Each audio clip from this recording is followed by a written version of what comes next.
ዴብ ለሮዛ ስለ ፈረንጆቹ መምጣት ሲነግራትኝ ብዙም ደስተኛ አልነበረችም። በጣም ይከፋታል። ምክንያቱም ደግሞ እንዲመጡ ስለማትፈልግ በጣም ደስ ብሎትኝ ፈረንጆች ስለመጡ ከነ ሉሊት ጋር ቁጭ ብሎ እያወራ ያለ ሮዛ ግን አልነበረችም። ስም ሮዛ እኮ ገና ቅድም እንደወጣች አልመጣችም ትላለች። እስካሁን ለምን ቆየች? ምኑና ነው ብሎ ስልኩን ያነሳና ሊደውልላትም ይሞክራል። ነገር ግን ቀድሞ እሷ ግን በር ላይ ተጥላለች፣ ወድቃ ነበረ። እናም ደም በደም ሆና ሮዛ ትመጣለች። ሁላቸውም በጣም ይደነግጣሉ። ሮዛ እዛ ጋ ወድቃ ደም በደም ሆናለች። እናም ምን ተፈጥሮ ነው? ቆይ ለምንድን ነው? ማን ነውስ እንደዚህ ያደረገሽ? ብለውም ይጠይቋታል። ሮዛም አይ ምንም አልተፈጠረም ትላለች። እናም ሮዛ ደሟን ጠራርገው ያነሷታል ከወደቀችበት ቦታ። በጣም ስለተጎዳች ቁስሏን በፕላስተር አሻሽገው ወደ መኝታ ቤት ወስደው ያስተኛታል። ዴብም ደግሞ ቆይ እኔ ነኝ ለዚህ ሁሉ ችግር እያደረስኳትኝ፣ እኔ ባልሆነ በሆነው እየተናገርኳት ነው እንጂ እሷ በጣም መልካም ሰው ነበረች በማለት ይናገራል። ይጸጸታል። አንቴሩም ቆይ ግን አንቺ ትሞቻለሽ እኮ ብዬ ነበረ፣ እንዴት በህይወት መጣሽ? እኔ የምጠብቀው ሬሳሽን ነበር ብሎም ይላታል። ሮዛም ይህንን መስማት አልፈለገችም። ቀጥ ብላ ወደ ሜታ ቤቷ ነበረች እየሄደችው። እናም ዴቪድና ሮዛ እንዴት ነሽ? አሁን እውነት ለመናገር እኔ ነኝ ለዚህ ደረጃ ደረስኩሽ። እኔ ባልሆነ በሆነው እየጨቀጨኩኝ እኔ ነኝ ለዚህ ችግር እንድትሆኝ እያደረጉሽ በማለት ተጸጽቶ ሮዛን ይቅርታ ይጠይቃታል። በመገረም እኮ ቆይ አንተ ለምን ብላ ትጠይቀዋለች። ምክንያት የሆንከው ለምንድን ነው ብላም ስትለው ምክንያቱምማ እኔ ከጎንሽ ሆኜ አንቺን መንከባከብ ነበረብኝ። እኔ ብንከባከብሽ ኑሮ ይህ ሁሉ ችግርና እንዲሁም ፈተና አደርስብሽም ነበር በማለት ሮዛም ብድግ አድርጋ አዎ ልክ ነህ፣ ነገሮች ሁሉ እንደዚህ ባይፈጠሩ ጥሩ ነበረ። ነገር ግን ከረፈደም ቢሆን እኔ ለአንተ ይቅርታ አድርጌ ይላለሁ፣ እናም ይቅርታን ተቀብያለሁ ትለዋለች ሮዛም። ነገር ግን ሮዛም ነገሮች ሁሉ በጣም አስጠልቷታል። ምክንያቱም ደግሞ ሉሊት መመለሷ የእሷን ህይወት እንደሚመሰቃቅል ወይም ደግሞ እንደማይመቻትኝ ስለምታውቅ ነበረ።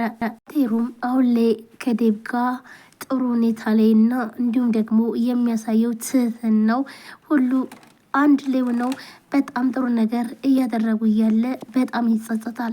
ቆይ ግን እኔ ምን አይነት ሰው ነኝ? እንደዚህ አይነትን ሰው ነበረ እኔ ልወገው ነበረ፣ ለካ እንደዚህ መልካም ሰው ነው ብሎም ይላል። እውነቴን ነው የምልህ፣ በቃ አሁን ላይ ደግሞ የፈለግከውን ነገር ማድረግ ትችላለህ ይለዋል። እኮ ለምን? ከምንስ የተነሳ ነው? በምን ምክንያት ብሎ ቴብም ይጠይቀዋል። እኔ እኮ በጣም መጥፎ ሰው ነኝ። እናም ትናንትና እኮ ተኩሽባለሁ፣ ይህኔ እኮ ገድዬህ ነበረ ይለዋል። አዎ ግን ደግሞ ይሄ ያለፈ ነገር ስለሆነ ዛሬ ሌላ ቀን ነው፣ እናም ያ ቀን አልፏል ብሎም ይለዋል። ዴብም በቃ አሁን እኮ ያለፈ ነገር ነው፣ ምንም ችግር የለም። ግን ደግሞ እኔ አሁን ላይ እየጸጸተኝ የሮዚ ነገር ነው። ምክንያቱም ደግሞ ሮዚ እንደዚህ ቦታ ስትቆይ ጸጥ ማለት አልነበረብኝም። እናም ሮዚ በእኔ ምክንያት ነው እየተጎዳችው ብሎም ይነግረዋል።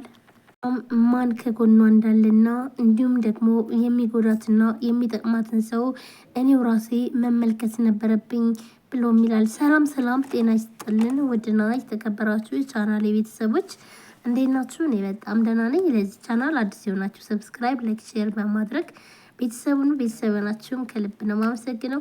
ውድ ቤተሰቦቼ ዛሬም በአዲስ ቪዲዮ መጥቻለሁ። ትንሿ ሙሽራ የሚለው ቀጣይ ክፍል ይዤላችሁ መጥቻለሁ። ቪዲዮ ላይክ፣ ሼር፣ ሰብስክራይብ እያደረጋችሁ ስለምታበረታቱኝ ከልብ አመሰግናለሁ። እንዲሁም ደግሞ አዲስ ከሆናችሁ ሰብስክራይብ አድርጋችሁ የደውል ምልክቷን መጫናችሁን አትርሱ።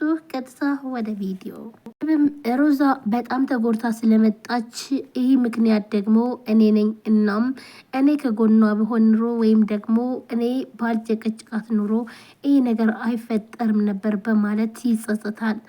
እናም አባክን ዴብ አትበሳጭ፣ በቃ ችግር የለውም አይዞህ፣ ይህ እኮ አንተ አስበው አይደለም ይለዋል። ሰዎችንን ፍጹም አይደለንም። እናም ራስን እንደዚህ አትውቀሰው ብሎም ይለዋል። እሺ እንዴት ነው ራሴን አለመውቀስ የሚችለው ብሎም ይጠይቀዋል። ግን አሁን ሉሊት የት ነው ብሎም ይጠይቀዋል። እኔ እንጃ ሉሊት ወደ መኝታ ቤቷ መሰለኝ ይለዋል። ሉሊት መኝታ ቤት ገብታ ስልክ እያወራች ነበረ። ስልክ የምታወራው ደግሞ እናቷን ነበረ። እናቷ ደውላላትኝ ከእናቷ ጋር ስልክ እያወራች ነበር። ሉሊትም እናቷ የምትነግራት ነገር በጣም የሚከፋና እንዲሁም ደግሞ አስፈሪ ነገር ነበረ። እናም ሉሊትን ሊያገባት የነበረው ሰው ከእስር ቤት እንደወጣና እንዲሁም ደግሞ ያለምንም መረጃ ምንም ነገር ሳይደረግ እንደወጣ ሉሊት ትሰማለች። ሉሊት ይህን ስትሰማ በጣም ትበሳጫለች። ምክንያቱም ደግሞ ይህ ወንጀለኛ ታስሮ ትንሽ ቀን እንኳን ሳይቆይ በመውጣቱ በጣም ተሰምቷታል። ቆይ እንዴት ሊፈታ ይችላል በማለት ሉሊትም ትበሳጫለች። ስምናቷ ይልሽ ሉሊት አንቺ ታገሽ በሚባል ቀን አባትሽ በጣም ደንግጦ አልጋ ላይ ይወድቃል። እናም አልጋ ላይ በወደቀበት ሰዓት ተሰባብሮ ወድቋል። የሚያሸው ሰውዬም መጥቶ ሊያሸው አልቻለም። እሱም ራሱ እዛው ተሰባብሮ ወድቋል ብላም ትላለች። እናቷ እንደዚህ አምራ ስትነግራትኝ በጣም ይከፋትና እባክሽን እናቴ በቃ እኔ ወደ አንቺ ልምጣ፣ እባክሽን ከቅፍሽ አልጥፋ ብላም ትላለች።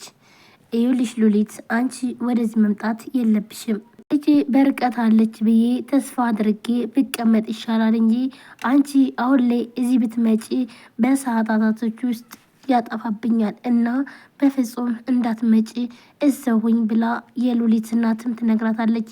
ሉሊት ግን ደግሞ እናቷ ጋር ሆና ከእናቷ ጋር የሁሉ ችግር ማለፍ ትፈልጋለች። ነገር ግን ደግሞ ስትሄድ ደግሞ እዛ የሚገጥማት ነገር በጣም ከባድ ነገር እንደሆነም ስትሰማ ግራ ትጋባለች።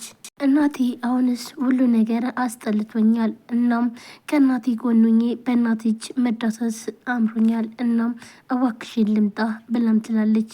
ልጄ እኔም ከጎኔ ብትሆኝልኝ በጣም ደስ ይለኝ ነበረ። እናም ከጎኔ ሆነሽ ሲከፋኝ ብታጽናኝኝ፣ ሁሉን ነገር ሲሆን ብታደርግልኝ በማለት የሉሊት እናትም እንዳትመጣ ትነግራታለች። ሉሊትም በጣም እንደከፋት በተደጋጋሚ ለእናቷ ትነግራታለች። እባክሽን እኔ ከጎኔ ብትሆኝልኝ እኮ በጣም ደስ ይለኝ ነበረ። አንቺን ያራኩሽ እኮ አንቺን ማጣት ስለማልፈልግ ነው።